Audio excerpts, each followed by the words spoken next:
All right, man. What's going on, everybody? The listeners. This is episode 1 of the Laundromat show with myself, K Rose, my homie Ant, my homie Leak. You know what I'm saying? It's this new podcast that we're doing. This is episode 1. What's going on, y'all? I'm all right. I'm in here chilling. I'm at home, the studio. How you guys doing? Man, we all right. I'm all right. Everything not all right, but we gonna be all right. Listen, man, let me get it done, man. Let me pick up the energy in here. Everybody looking a little timid in this motherfucker. Real rap, man. It's like we don't, you know what I'm saying? It's like we know what we're doing. Here we go, man. Episode 1 of the Laundromat podcast. I got my guys with me, Kyle Rose. Am I right? How you doing today? I'm good, man, but you already folding. It's the Laundromat show. Let's get it right, baby. That's what I said, ain't it? Nah. You said the Laundromat podcast, baby. All right, I got a question. What's up? What's happening? Never mind. All right, never mind. Okay, episode 1 of the Laundromat show. To my right, I got my man, Kyle Rose. How you doing today, brother? I'm good, man. How you doing? I'm good. I can't complain. I cannot complain. And on my left, I got my man, Malik. Are you going by Malik Garner or Esco on this joint? I go by what the people call me. We got my man, Esco, on my left. How you doing today? I'm good, bro. All right, so let's do a quick background. So we are the Laundromat show. That is a group that we made up because basically we're all washed. I would say Esco set the tone with that one. He's about a year and a half older than us. He kind of got washed early in the game. Relax. And, you know, and we've been following his footsteps ever since. So at this point, are we all 3 years removed from college? At least. Just about 2 or 3 years. So let's talk about that. These 3 years since we've graduated college, like what's that been like for y'all? Because I never really asked y'all about that. How about you, Kyle? Well, I definitely could say it's they don't prepare you for it, man. When you graduate college, you think everything gonna be sweet. You know what I'm saying? You got your degree, you happy, got that piece of paper, and you about to start getting bread. Hell and no. Man, shit always, shit went a little downhill for me. I can speak personally. Like it's a little bit of a struggle trying to get your shit right, get your life together. That's a fact. How about you, Esco? What's your? Dog. It's been 4 years for you, right? Yeah, no, bro. No, You're bro. 1 year older than I us. graduated in 2017. It's been 3 years. Okay. 2020. You can't All count right. 1, 2, 3, 4. Anyway, the same as Kyle, man. This transition is kind of crazy because you go from going to school every day. You got a set schedule. You know what you gotta do. And once school is done, you go home. I mean, if you do your homework, you do your homework. I ain't really do my homework that much. But, I didn't either. I mean, it's different because you graduate or whatever, and nobody just throwing jobs at you. You know what I mean? You got your degree. Nobody cares about that. Anybody trying to pay you the money you try and get. But right now, I figured it out, and I found a nice path for myself.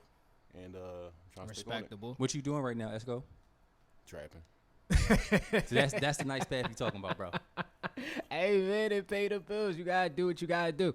But in all seriousness though, are we all? No. Did you with the COVID thing? Did that mess up your job situation, Kyle? Yeah, a little bit. So I graduated and I ended up going and playing ball professionally in the States. I was based out of New Jersey. That's where my team was. So What country? No. It was New Jersey. It's Okay. America. You know what I'm saying? He said overseas. no, I thought he said he bro. ended up playing ball overseas. I'm like, Nah. I He said said in the professionally, States. bro. I said professionally in the States. I just Come on, assumed. baby. Come on, baby. Okay. Nah, so yeah, I was playing professionally in the States. My team New was based out of Jersey. Jersey. So COVID-19 pretty much stopped our season in the middle. I think I was about halfway through the season, so I had to come home back to Delaware when that happened. Okay. With y'all first jobs that y'all had, how long between the time you graduated did it take you to actually get a job? Oh, to be completely honest, I had a job after the first month. I had a job. Shit. How about you, Kyle? I would say I already had a job anyway, a part-time job. What the fuck? Why am while I I the was only in nigga school. who was unemployed for like 6 months? My sister put me on. Yeah, but that's the thing. It's a difference between for real, we could all get a job, but it's like, are you gonna get a job in the field that you studied Right, for? Because right. that's the big part. But I waited 6 months, got mad, and took a bullshit job. So on the 6 months, I still had a bullshit job. But that's what I'm saying. mean, It's easy to get a that's the job. reality, You know what I'm right. saying? But if you can get a job in your field and actually get money in your field, that's where it's, you know what I'm saying? They had me in Walmart trying to get people to switch over to Verizon while they was buying eggs. I mean, I was getting some decent money because it was straight commission, but when I tell you I've never been disrespected so many times in a row every day Customer in my service life. is horrible, bro, in any capacity. I feel like those are the easiest jobs. When you get out, there's a lot of customer service jobs. I was in that before I started hooping. So nobody want them. Yeah, exactly. You was in customer service, G's? Yeah, I was over the phone. You a big ass customer service. Yeah, bro. Yeah, real right. What Kevin Hart say when you fucking up the headsets and shit? Niggas was calling into my job, and like it was basically like if you got into an accident, you called this little company and you got me, and I had to help you with your situation. So you was the boy they called in India? Yeah. Except I was in Delaware for real. Like, so I was the boy that had to help you. So I dealt with a lot of assholes, bro, because they was mad that they wheel just got fucked up. And for real, my it was job, like for cars. Yeah, it was an auto insurance. It was joint. mad as shit. And like for real, my job was to just spin them. I was supposed to just get to another person on the phone that wasn't gonna help them either. Like that was kind of my job, bro. But it was They told fun. you that was your job, bro? That was in the description, yeah. bro. Cause Yo, just spin these niggas. We ain't really about to help them. Yeah, Did Just you put spinning niggas on your resume? yeah, bro. Cause I mean, you know what I'm saying, we had a time limit. So they was like, yo, don't be on the phone more than 10 minutes. And if I can't help you in 10 minutes, I gotta spin you. Damn. You know what I'm saying? That's a perfect job for you because you don't. Heavy You're not the bullshit dude. Yeah, you heavy bullshit boy. You're not really the first that's guy I think of when it's like, yo, I crazy. need a situation resolved. I'm the bullshit boy of the group. That's crazy. Kyle the- Yeah, Like, no, Kyle you be the- bullshitting. You know what I mean? Kyle the Like, boy who hit you with the yo for real. That's what happened. I'm not gonna Smooth lie, bullshit bro. talk. I'm not gonna lie, Yeah. yo. I had fun though, cause it was like niggas would be mad, and I'd be like, all right, let me put you on hold, and I wouldn't go nowhere. I just stay right in front of the computer screen, drink my juice, pick the joint back up after 5 minutes, and be like, dang, I couldn't even find nobody. And just spin them. as you Oh shit! All right? So this actually a good little conversation. What's the funniest thing that happened to you at that job? I know something funny happened. At that job, I was in a conversation with this old lady, and she was just telling me a lot about her exploits back in the day. Like, What? it wasn't even about auto insurance. It was like, I got my boobs done when I was 20. And I was like, I'm just listening because for real, I'm getting paid. So you could give me your life story. You know That's what I'm saying? It was just a lot of weird. You just realize how like weird people are when you talk to so many people each That's day. a lot of weird You know what I'm people in saying? the world. And that's what customer service is for real. Did you have a customer service job, Esco? Your first one? I mean, I have my first job is the one I have now. So what I do is Yo, I'm this nigga. nah, seriously, I'm not a trapper for real. I thought that's what you were talking about. I'm like, yo, what? What I do is I'm a service coordinator for a healthcare insurance company. So Okay. basically, people with disabilities, if you're sick, you're paralyzed, anything like that, I help you get, home nurses. I help you get life alert devices. I help you get stair lift if I can, stuff like that. And I do that from home because I don't got to talk. I don't really got to see nobody. But it is customer service in the sense that I have like 60 people I deal with on a day to day, and they drive me crazy because they all sick. You mean like they all just looking? Oh man, like my liver, like every day. Esco, You know? you ain't got no. I That's don't, bro. crazy. You got no sympathy. He I said, don't. yeah, man, your liver fucked up. Let me put you on hold real Nah, quick. but listen. These motherfuckers is annoying. Nah, me. listen. I'm not like that. I don't put nobody on hold. I actually take my job seriously Oh, because damn. these people need help, and like Yeah. a lot of the time you get calls from people and they're like they ain't get helped in a while. So honestly, I get praised, but I mean that's just my little piece about my job. And what you been into? So yeah, my first one I told y'all I was over and I was going from Walmart to Walmart across Pennsylvania trying to get people to switch their cable services. Oh, you was a coon. Yeah, man, I run down on, hey, who do you have for cable and internet, man? Give me You 5 doing seconds for of the your time. ops. Yeah, I was one of those. I was the cool boy though, cause they see you coming. Like you never catch them by surprise. Like they see you walking over with the Verizon shirt, they be like, oh, this nigga. They So- was treating you like so- Jehovah's Witness, Yeah, bro. so then I gotta hit him with the nah. I ain't even like that, bro. Just let me know who you got for cable, and if I can help you, I can. I had to do the smooth shit. Then after that, I ended up. I ain't gonna tell you the whole story behind that, but I ended up crashing my new whip that I bought. Yo, you heavy crashed the whip, boy. Yeah, I think we gotta get that Bro, background. you the And you one go who- through whips and phones like The first it's whip that I crazy. got fucked up, he was driving, even though it wasn't none of our fault. Yeah, don't say it like I was driving like I just ran into a wall. But yeah. All right. So yeah, I've been through like 3 cars on that tip, but messed my whip up. And I had to end up because your car is your job, and that's the other crazy thing they had me doing. I had to drive, like sometimes I had to drive to Allentown and like these different Walmarts, and they didn't give me a company car or pay for gas. That was all out of the money I made. You So I should put have been mad. for Walmart, bro. So I didn't even work for Walmart. They just let me work in Walmart. But after I did that, I left that job. Then I was the manager of a cricket store. So I actually had to hire people, fire people, get people in the door, do all that for $10 an hour. I was making $600. Damn. I was making $600 every 2 weeks. Yeah, that's kind of crazy. I mean, basically, we say all that to say we had some ass jobs. I mean, except for Esco, you had a good job. You know what I'm saying? You seem like you having a good experience helping people out. But I hate my job right now. I mean, that's probably the definition of being washed, because like that didn't sound good at all. None of our situations is good. It sound horrible. But that goes into the situation where I wanted to lead off with. Is like we all come from a basketball background. We all played college basketball, and obviously, well, not obviously, because it's not the same for everybody. But if you're a cool dude, you know, you get certain type of attention, you get certain type of love when you play college basketball on campus. Like, what was that first realization for y'all? Like, when y'all step into the real world and you like, yo, I ain't shit no more. I'm gonna keep it a buck with you off rip. Even when I was in college, everything that came with it, my mindset never that I was better than anybody else. Mm-hmm. So when I left college and I hit the real world, I still was the same. Like, nothing changed for me. That's just how it was. That's a good way. That's a good way to come in. So you was humble from the rip. How about you, Cheese? Yeah, I would agree a little bit. I think it's I don't know. I never looked at myself as like super cool anyway, even while I was in college. I guess you do get a little bit of an ego just being an athlete and things like that. That part, yeah. But even when I left, I mean, I still hoop now, so I guess that feeling hasn't left me in the sense that I still play ball. You know what I mean? I mean, for me, it wasn't like you got an ego and you think you better than anybody. To me, it's like you kind of the guy, so like certain situations to set up, it's like easy. Like everything's easier. Like if I want to go here, I can go here. Everything in college was cheap, and if we couldn't afford it, like you know somebody who worked there because we all played ball there, so it's like all right, they just give it, like they let me have it. Then when you first come out and you like broke, and you're like, oh, like don't nobody care that you play basketball. Like they care if you got bread or not, and you don't got bread, so it's like you can't go to none of the popping places. That was the thing for me. Like I said, I started working a month and a half after college. Mm-hmm. So I never didn't like have bread at that point. And I was still hooping. I'm still hooping, like I'm still playing ball. Like I felt like the same. I mean, I played in the ABA joint, which is like Dr. J used to play in it. It's not the same as it used to be, obviously. But you mean that ain't the league. Let's be clear, that ain't the same ABA. I said it off the rip, bro. Oh shit, I said it off the rip. Job, but yeah, that's what you can't. I clarified it off the rip. I said it's not the same. But it is, like, I mean, it's a league. It's good players in that joint, like, and you get a good bump. And I was doing that and working, so I never really felt like a big change. And it didn't really a big change didn't happen for me until I hurt my ankle and I couldn't play basketball for a while. I think that the biggest thing is like, you know, since we all have a basketball background, we're athletes. It's like I think sometimes you identify yourself with what you do. So we was in college and our whole lives we identified with playing ball, you know.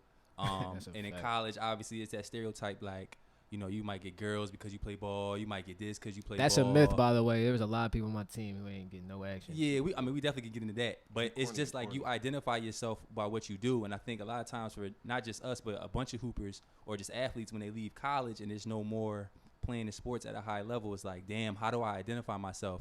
Now I got to get this job that's, you know, it's any type of job, and like nobody really cares what you did in college, like you said. And so it's like, how do I identify myself now and move forward? And a lot of people struggle with that. My problem was I was down and out for so long after I got out of college. Like my whole mind, I was like, yo, I ain't have a cut for like 5 months. Mm-hmm. I was eating noodles and all that shit. And I'm like, yo, when I get my job, I'ma kill these niggas, man. I'm getting the whip. I thought I was on some Birdman shit. I'm like, yo, I'm about to ball out. I got my job, got a little bit of money. I started buying a bunch of stupid shit. And then as soon as like the money slowed up, because like certain things happened in my job, like as soon as I stopped working at that job, I was instantly behind like thousands of dollars on payments and shit. I'm like, fuck, all cards maxed out. Like I'm like, oh fuck. Yeah, that's crazy. Bro. That's crazy. I just got back on my feet from that like a month ago. But let's move on to what's going on right now. Obviously, rest in peace, George Floyd. That video came out of him being murdered by those 4 police officers. And we all live in the Philadelphia area. I know, Kyle, you live in Delaware. Like, what's it been like? Damn, you just gonna laugh at Delaware? Bro. That's crazy. I try to keep it out the mic. That's crazy, man. Don't do that, man. Don't do that to my home. Shout out to Delaware. But what's this last week been like for y'all? Because it seems like we were in the quarantine. Things started like to get up a little bit. Like we had a little hope that things were going to start getting better. Like they were saying they're going to open a lot more stuff up, and then we were hit with this. Like what's your guys' last week been like? Well, I would say just going first. I mean, You saying last week, like you can ask about the 2020 in general. Like it's been ridiculous. But just off last week, I feel like it's just been a crazy amount of emotions. You know what I'm saying? Especially since obviously we're all black, and it's just been a crazy amount of emotions. Just seeing the video of George Floyd being murdered, a lot of different other cases around the country with police brutality, and just seeing a lot of people outraged, and because we've been quarantined, it's like a bunch of pent up energy anyway because we've been in the crib for so long. That's a fact. So now we have an event to like kind of now everybody just wants to let that energy out, and it's just been crazy, to be honest with you. It's just been mentally a little exhausting. I think for me, this last week has been like a whirlwind because I've been upset. With the state of racism in this country since birth as a black man. This George Floyd thing was a tipping point, and it was just a perfect concoction and a culmination of coronavirus stay-at-home order since March. It's like the perfect mix. Right. Everybody just tired of being in the house, and then we all we got is our phones, social media. We saw on social media, we seeing black men getting killed like that. Like, how we gonna react? Yeah, I agree. How we gonna react? It's like like you said, Leak. It's like a perfect storm. You know what I'm Right. saying? Because I don't know. I think that's a great question to think. Like, had we not been social distancing for so long, and let's say like it would have been a regular year, and we would have all saw this video of George Floyd, how big of a reaction would it have been then? I think a lot of it has to do with obviously we being upset at what happens, but it's just we already had this pent up emotion. So. I think we would have had the same reaction from us black people, because if you think about it, in the recent years, every time like a video or something, because obviously this isn't the first time this happened. We've been getting killed on video since video's been out. Right. Yeah. But usually our community is always outraged. I think what brought in all the other communities trying to support us in this is what was caused by the quarantine, because it seems like other communities always have an out of it, like, oh, I don't know, or like, oh, I don't pay attention to social media, or oh, I didn't see it, or like, oh, it's not in my neighborhood. With the quarantine, you had no choice but to see it, because you in your house, you on the computer, like you can't act like you didn't see it. So now they're kind of forced to they're kind of forced to either ride with us or pick the other side, obviously, which a lot of people are doing, and we're going to get into that. Yeah, like you said, it's nothing to distract you. Like, you know what I mean? It just is what it is. You're going to see this because there's nothing else going on. There's no sports. There's no not a lot of entertainment events. And so obviously this is going to get all the attention of not just us, but, everybody in the world. So the first couple of days of this, those were filled with the riots. Now, were any of your neighborhoods affected by the riots? I don't want to call them riots. I want to call them protests. Protest. That's what I was going to get into. I was going to say it started with frustration, and then it kind of mellowed out. Go ahead. So, just because, and there's nothing wrong with a riot, by the way. I'm saying that's cool. Even if it was, a riot, that's not what it is. To me, it's a protest because it's not starting off. People not just starting off, going and breaking shit. They're not doing that. Right. We starting off trying to chill, and it's getting escalated, and then that's a fact. Then it becomes the riot situation. That's a fact.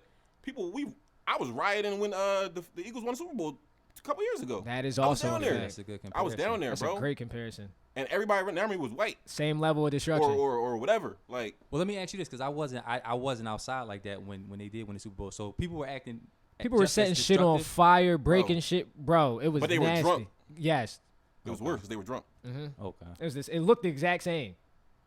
Okay. They were just happy. They were just happy cheers instead of fucking angry ones. Mm-hmm. Were any of you guys like at the protest? Did any of you guys like go see it for yourself? Well, none. I wasn't at one that was like riots. It didn't involve riots, but I did go to a protest out in Delaware, in Middletown, where I reside. So okay.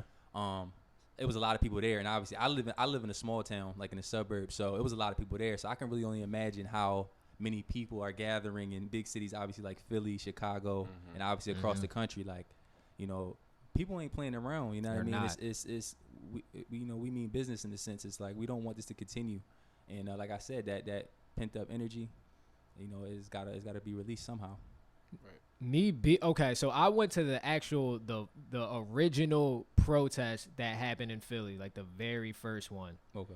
From seeing it, there was a couple things that kind of leave me conflicted. So I'll talk about it with you guys and like see how you feel about it. So I first went out there. It started at the art museum. Okay.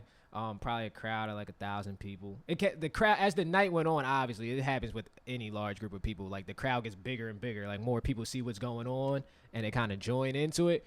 So it started at the art museum. Everything was peaceful. Everything was good. This is around like 2:00. Everybody's at the art museum. A lot of our black brothers and sisters were giving speeches. Very educated people. It was amazing. It was a good vibe. Then, because obviously, if you're familiar with the Philadelphia area, you know the art museum is like, it's basically like center. It's kind of like Manhattan. It's like kind of like what do they call that place in New York? Well, like Times Square. Times Square. It's like the same thing. It's Not like Manhattan. Yeah, my fault. It's like Times Square. Like it's where people who aren't from Philly come. It's not it's a uppity area. Yeah, it's it's an uppity area. You have to have money to be out there. So it's not like a predominantly black. You don't part gotta of have money, Philadelphia. but It's up. Yeah. it's an open area. You can just walk up.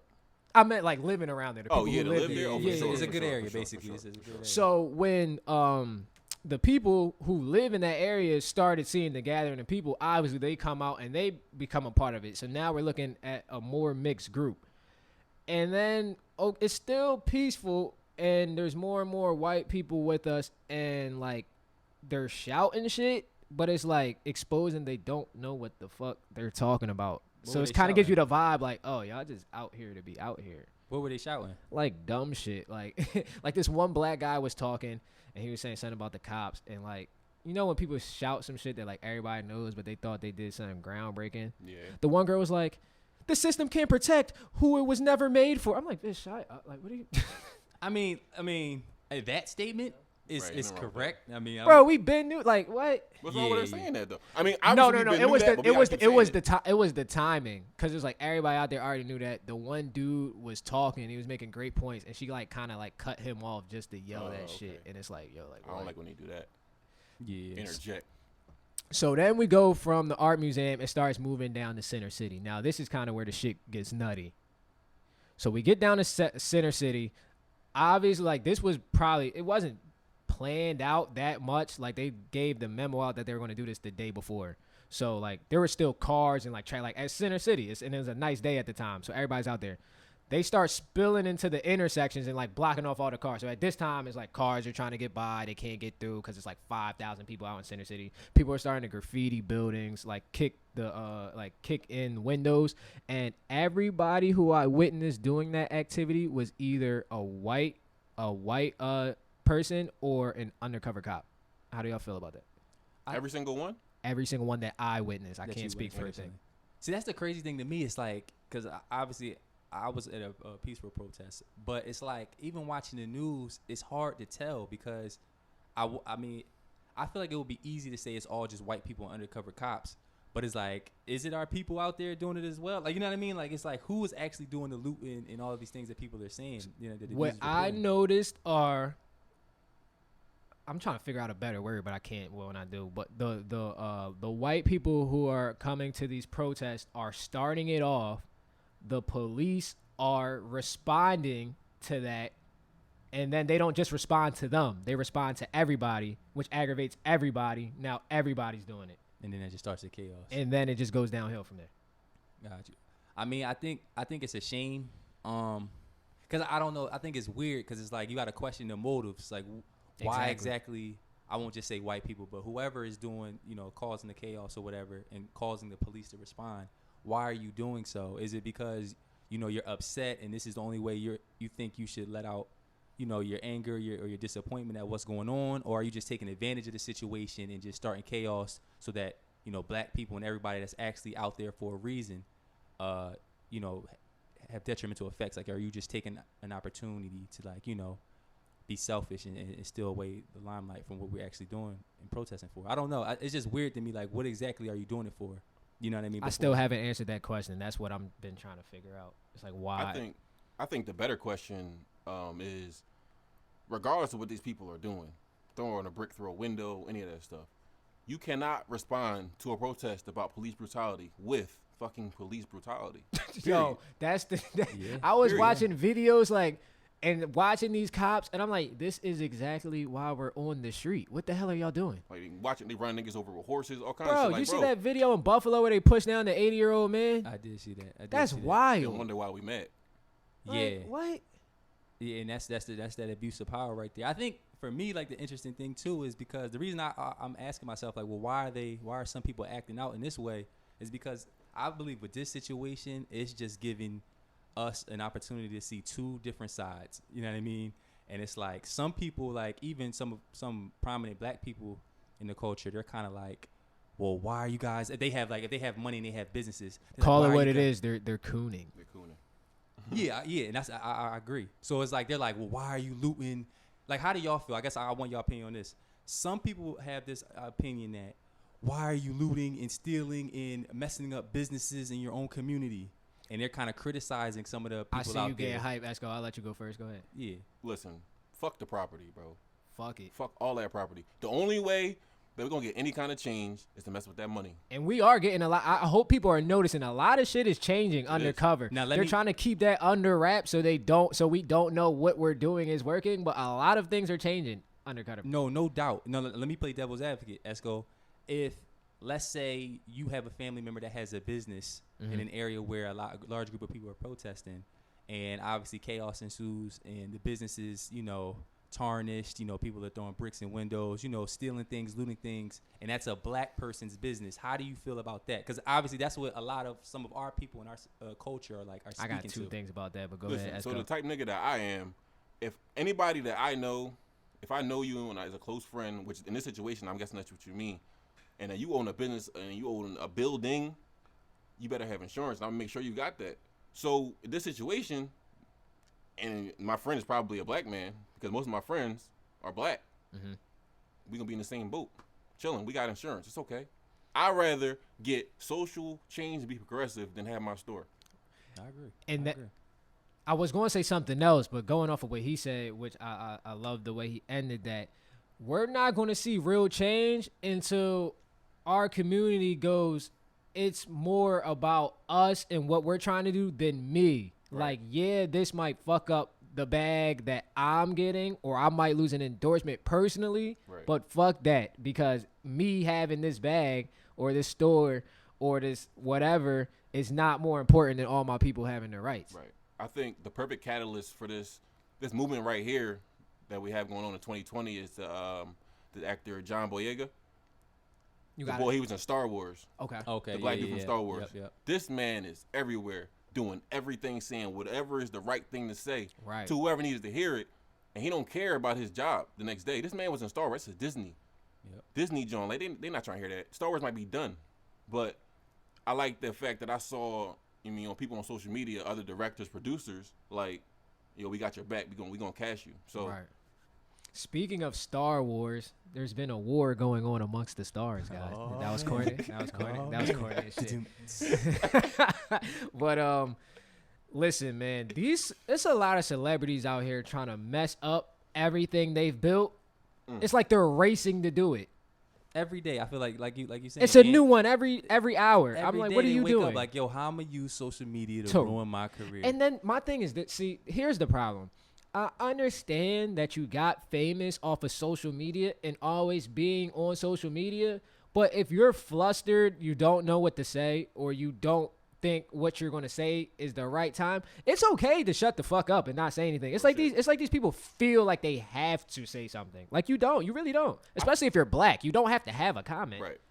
I think motherfuckers need to just read the room, because the social media shit is crazy because people keep messing up after other people already messed up. Like, you saying the same shit he said. We got mad at that. Why would you come say the same thing, bro? That's just common sense. If I feel a certain type of way and I'm about to get on Instagram and voice my opinion, and I see you and Kyle say the same thing I was about to say, and they're killing y'all, guess what I'm going to do? Not say what the fuck I was about to say. Yo, let me get the fuck up out of here. Hard, well, we got to get into specific celebrities. Let's do it. We can start with, who I want to start with? What's one of the first ones? Let's start with B. Simone, because that's the first one I saw. What happened, Ant? Listen, let me tell you, Kyle. Let me tell you what happened. Yo, why y'all laughing at? So B. Simone, basically, in a nutshell, I'm going to mess it up a little bit, but the overall thing that she said was, she is not going to participate in she called it rioting and looting because she is a Christian woman and the Christian in her won't allow her to. Assuming that everybody out there isn't religious or Christian or whatever religion. You see the picture of Shorty or the video the next day she was out there protesting? We're going to get into why that happened. She didn't keep the same energy at all. See, my thing is this. I don't give a fuck what you say, right or wrong. Keep the same energy and stand on it. If you say some dumb shit, but that's really how you feel, stand on it. But when you change your whole opinion, that means you never thought that way in the beginning, or it means that, yeah, you thought that way, but hey, I'm getting flack, so I'm just going to act like I think a different way now. So now it's like I can't trust anything you say. But back to the original statement, how do you guys feel about that? Well, I think, like I said, I think this situation is just creating two sides. And certain celebrities got to understand, that keep talking about the riots or looting and being upset about that. Like, the reason they're getting flack is because whenever you make a statement publicly like that, it's almost as if you're not putting the emphasis on why we're even out here, which is the death of black people due to police brutality. So, like you said, and it's like celebrities aren't realizing that, okay, some people might be losing their businesses and taking losses financially due to the riots and looting, but it's like, but it's not even like she said anything, because like, even though it might come off wrong now, if you say something about us destroying our own neighborhoods or like doing stuff like that, even though we might not agree with you at this time, you have some sort of point. She didn't even say that. Well, she said because I'm like, what? Well, yeah, it's a point. Obviously, like, looting and rioting isn't ideal, but like whenever you make a public statement like that, it's like you're missing the emphasis. Like you're not putting the emphasis on the right thing. So I feel like it's the wrong time to say anything like that. If anything, you should be using your social media and your platform to just only speak on police brutality, or say nothing, or nothing at all, But I'm gonna be honest. With y'all. A lot of times, if you have a big platform, especially if you're a black celebrity or somebody that's black that's famous, a lot of us are looking for you to say something.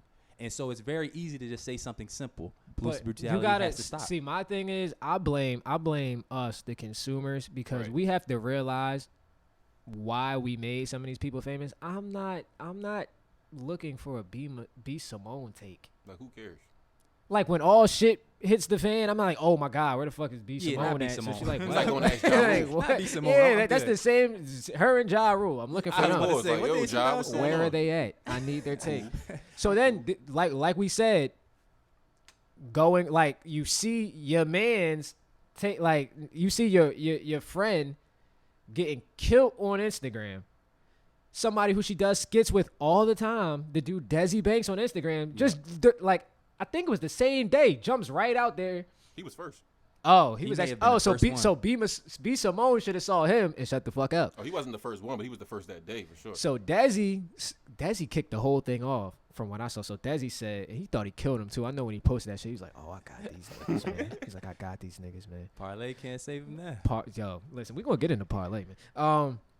Desi goes and he posts a pic, and then the top one is like. I think it was like Martin Luther King, Rosa Parks, and all them, and they got suits and they got their fist up and they're marching. He was like, "This is a protest." And then the bottom picture was what's going on right now. it had a bunch of shit on fire. He was like, "This is illegal." Shut your cop ass up. Right, what the fuck are you talking? Yeah. What? You do hood nigga videos all day. Fuck. Parlay ain't post that shit. That was Dez. Facts.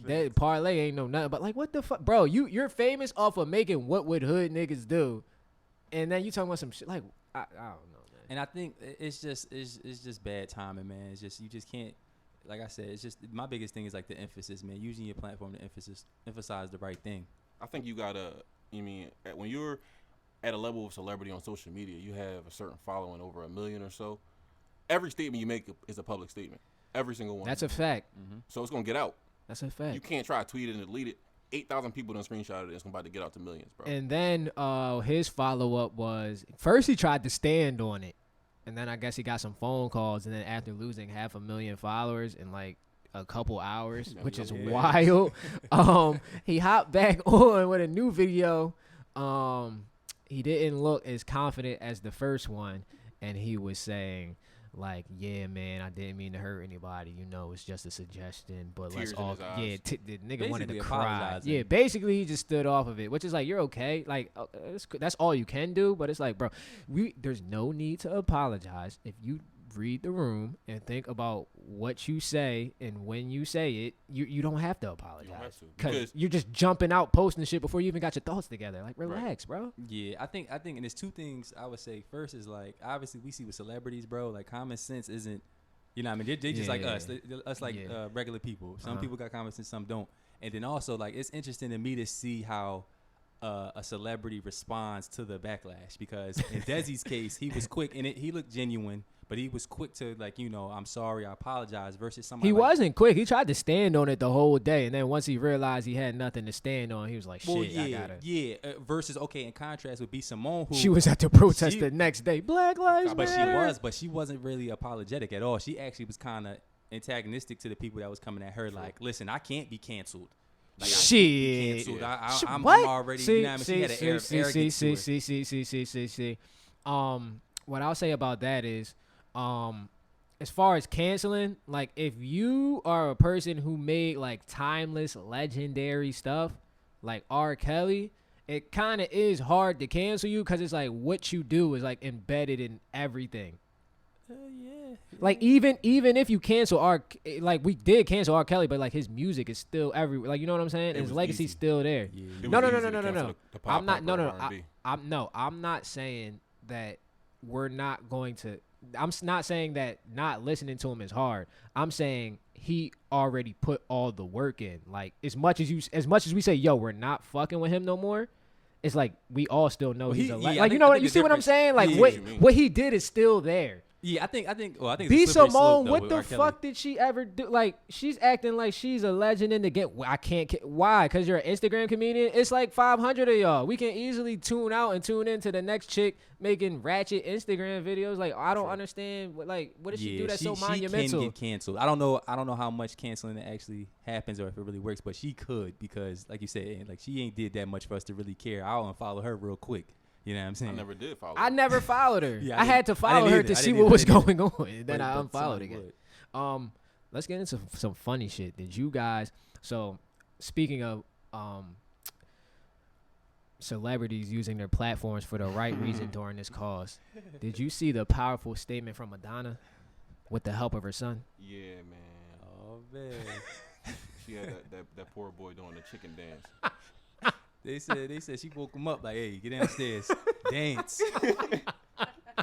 Yo, it's no way, bro.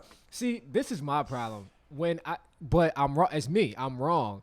When I see people who've had a very damn, bro. Beating you the fuck up. Shit. That John whipping your ass, bro. Take a drink of water. God damn. Let me get it. God damn. I feel like Madonna was behind that camera with a gun, nigga. Like, dance, like real rap, like get up and dance. Like, She definitely had I'm back. Successful. Had a fucking shot collar on him, like, nigga, dance.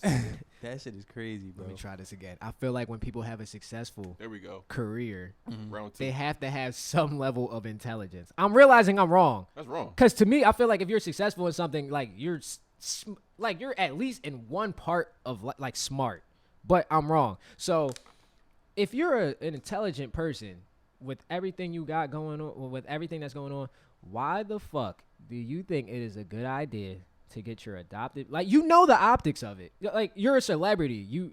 Optics is your business. You have to make things look a certain way. Right. Yeah. Like, that's your business. You've been doing this for 20 years. Why would you think it would be visually appealing to make your black adopted son dance for police brutality coming from a white? I think what it is arrogance. She probably thought Angelina was going to do it too.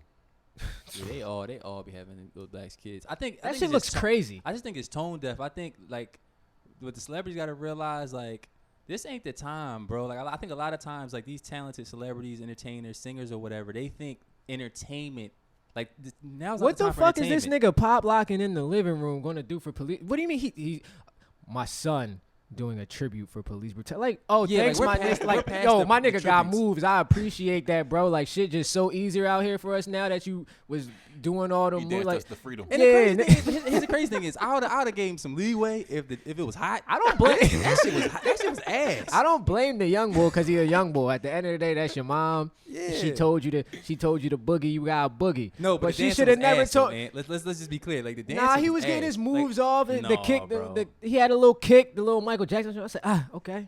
Nah, I Yeah, was- because he alright. slide on the I nigga. wasn't feeling Shit, it, man. I wasn't but feeling why? it. Like, and then the other thing that's tone deaf is like she got this nigga doing a Michael Jackson routine from like '99. Like, get this nigga on some new shit. Like, make him do the The what's Chris Brown Jones. yeah, or like something like fuck, like do the nay nay or something. Nigga, like fuck, Not the why- nay-nay, bro. like something like let's update. Like what the fuck? Yo, I'm watching a security cam. It's some weird ass white boys outside of the studio doing some weird shit. I don't. That's cool, man. I got hands. Let's keep Cool, going. bro. You safe, bro. I get nervous around weird white people. You safe, bro. Don't even worry about it. But yeah, I just think like some celebrities, they just are a little like they're just tone deaf. We don't care. Like you're not gonna dance us into a better mood. Like we're past that, man. We're past the tributes and even like obviously like rappers and singers, they want to drop songs and shit, and that's great. Mumble rap is taking a hit on the stock market. Don't nobody want to hear that. You know who up right now, though? Nobody want to hear that shit right That now. nigga bro. J. Cole, Yeah, revolutionary. And That's he- not what I Wale ain't think gonna about sleep. him. Wale don't And- feel that and- same and way. J. Cole Did y'all see said- what Wale said? He do not feel the same way about him. Yeah, probably. Wale was probably, mad as hell. probably not. But Somebody like, was like, J. you- Cole was right though. Like he ain't said not one word. You just see him in the In the field. streets. Right, You know what I'm saying? Action. right. That's my guy. Speaking of tone deaf, in my mind, a top shit, not in my mind, probably in everybody's mind, a top 2 quarterback in the league right now, Drew Brees, just said the most. Whoa. Before you keep going, top 2 in the league right now, Drew Brees, Yeah. Who you That's got over him? debatable. Pat Mahomes, and Lamar Jackson. Yeah. I'm not putting Lamar Jackson over Drew Brees, bro. The league MVP?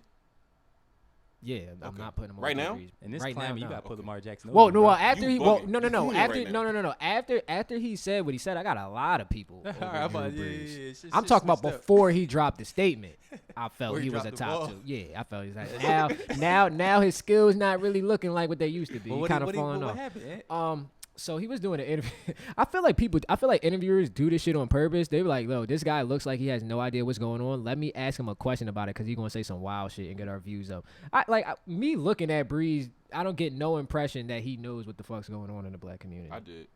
Why? I thought he was better. I thought he was better than that. He looks like one of them niggas who be like, "I don't know what's happening." Bro, he's been the starting quarterback in New Orleans for over a decade. Yeah, I disagree with that. I think he knows exactly what's going Newsflash on. for you guys: these people come out and play with us and go home and don't fuck with us after the game's over. That's not what the stories have been told about Drew Brees are. I never heard any stories. What stories? From what I just know about him, just from what I've heard from other NFL players and interviews, and just through watching the game interviews and all that stuff, he's pretty ingrained with the black players on his team. Like, they like him. He cool. Like, he really.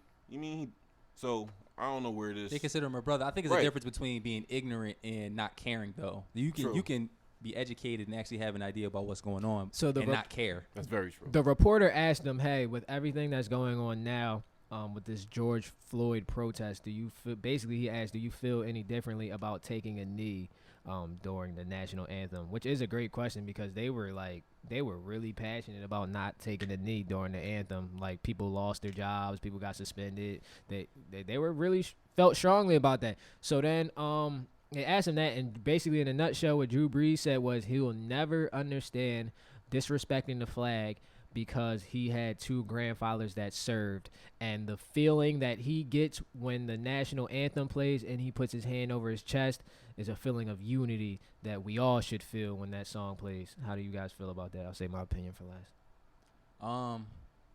Well, I mean, I'm not surprised because when I actually was like looking into this, he actually said the same thing when the Colin Kaepernick situation actually popped off. years Right, but ago. they're saying with the new information, are you standing on that? Well, that's my thing.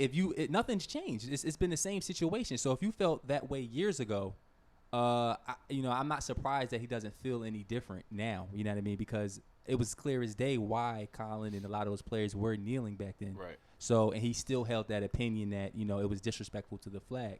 So if you felt like that back then, I'm not surprised that it hasn't changed. I don't know. I'm surprised that he had the nerve to say it now because obviously we're reacting to it with a lot more force, not just black people, but everyone. You know, we're just not tolerating that viewpoint anymore. You know what I mean? More so than when it was a couple years ago. Right. I'll say, when it comes to the military, and they always say, you know, I have so-and-so served, so I represent my country and I support my troops. I got family that served in the military. We all that do. was in the wars. We black. We had them. They served for the country, too. We come home, we still getting killed by the motherfuckers that's supposed to be protecting and serving. Mm-hmm. That's why that's why we try and kneel, but y'all don't want to see us kneel. To me, that's just offensive. Like, you're assuming that we don't know anybody who served in the military. Like, what the fuck bro? Does your grandfather have to do? I'm not even going to get into Drew Brees personally, like how I feel about him personally after those statements. But as a general thing, oh, go ahead. Nah, go ahead, bro. I wanted to say something else about. My fault. No, you good, bro. I wanted to say something else about.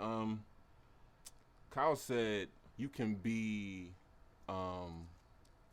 You can be educated and not care versus being ignorant. Right. Yeah. So I have had experiences recently, very recently, with people who I thought were white allies. Mm-hmm. And, you know, they're sending messages to people I know or to myself, or I'm seeing stuff that they're posting, and they're just talking about how, oh, we shouldn't be, this not the way, we shouldn't be doing this, we shouldn't be doing that. And I'm like, damn, I never thought it'd be you. Mm-hmm. You know, because we all got those white people. We be like, yo, this is my guy, this is my man. He's supposed to be on our side. And I had a couple people break my heart in these last couple weeks because it wasn't the case. And Drew Brees, I don't know that nigga, but I feel like that was he broke your heart, bro. No, I'm saying I feel like that was probably like that for people. Heartbroken. Damn, let me get to what I'm trying to say for Drew Brees. I'm trying to say like that was probably for like Michael Thomas, for niggas like that. That's probably what they felt. That's very hurt. Yeah, I can only imagine. You mean that shit broke me.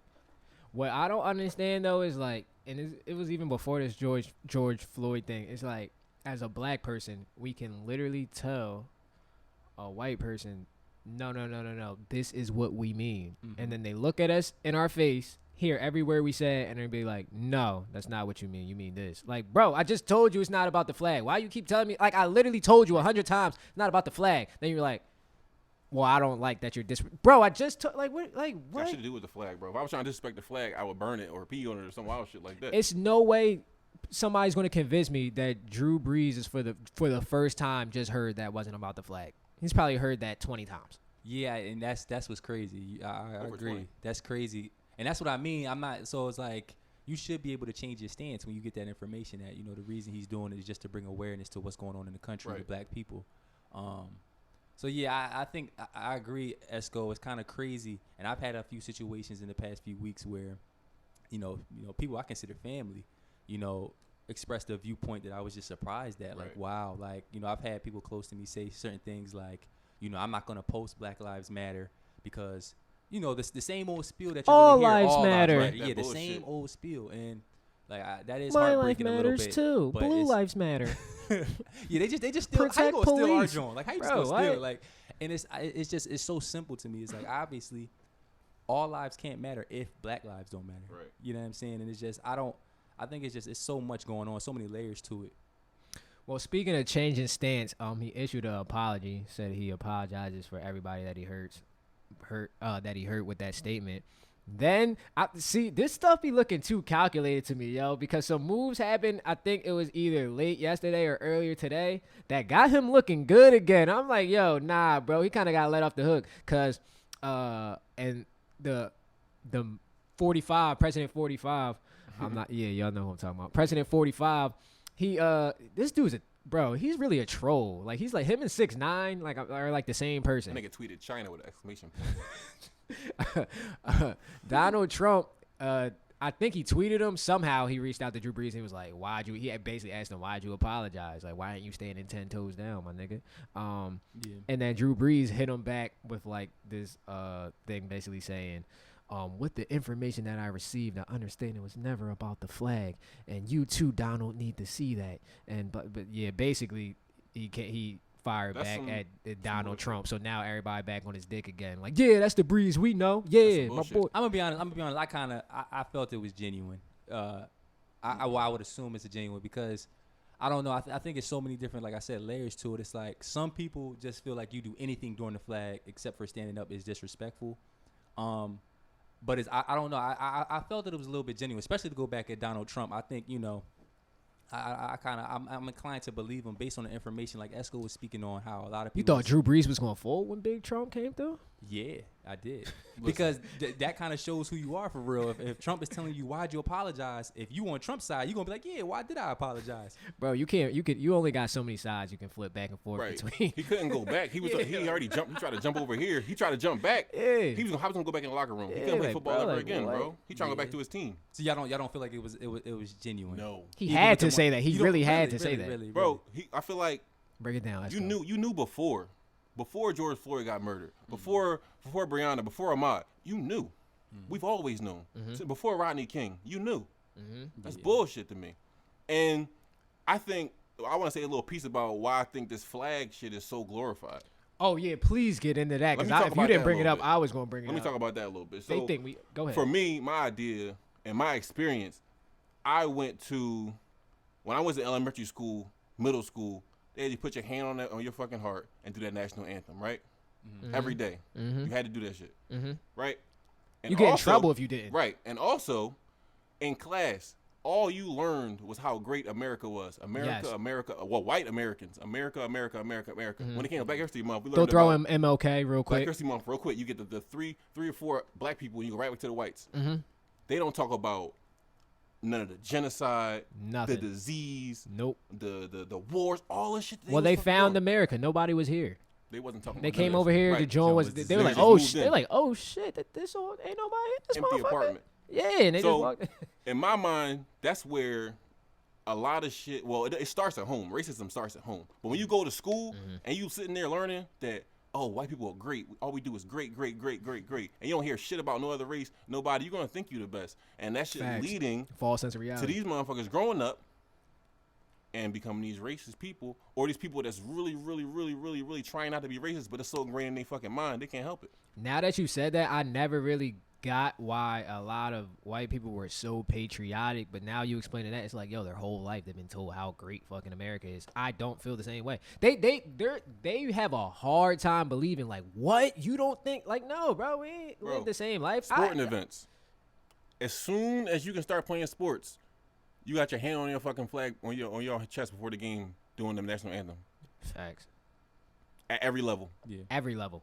It's ingrained in motherfuckers, bro.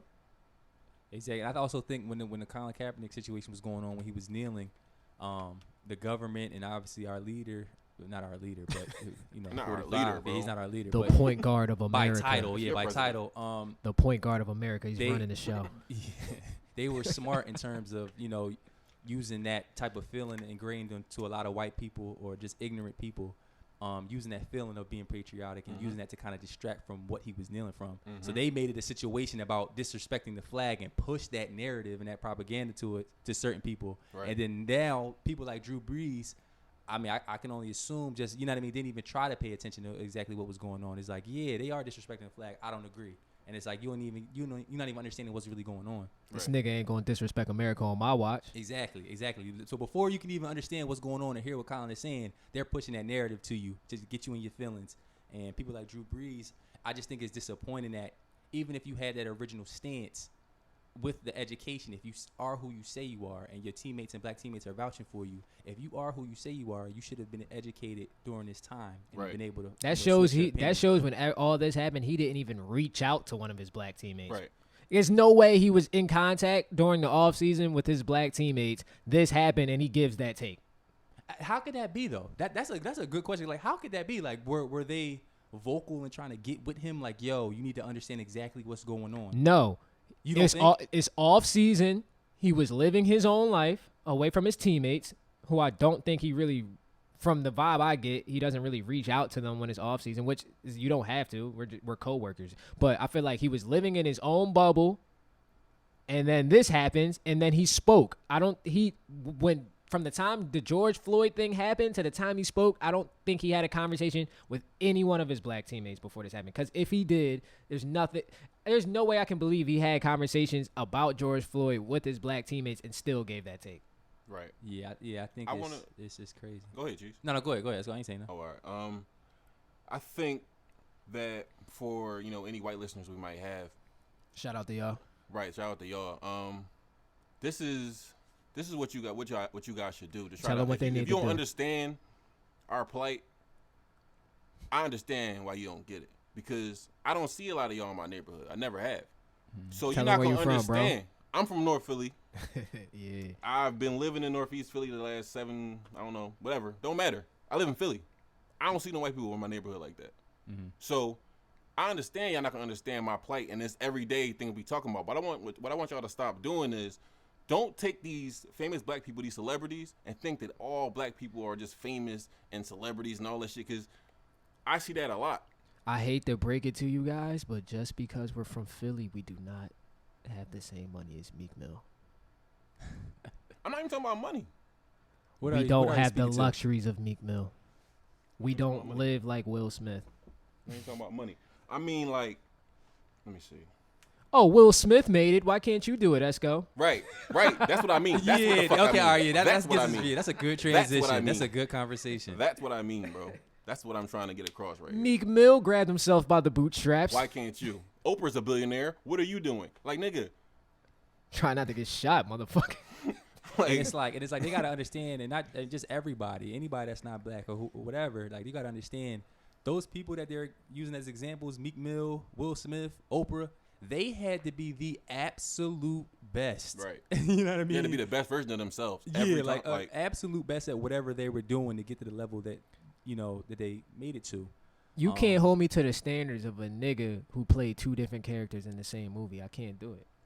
Come on, man. Y'all, that nigga was himself fighting himself in a movie. Like, bro, I can't compete with that. You can't hold why me they to asking me why I ain't like, bro? Like, I'm supposed to compete with that, man.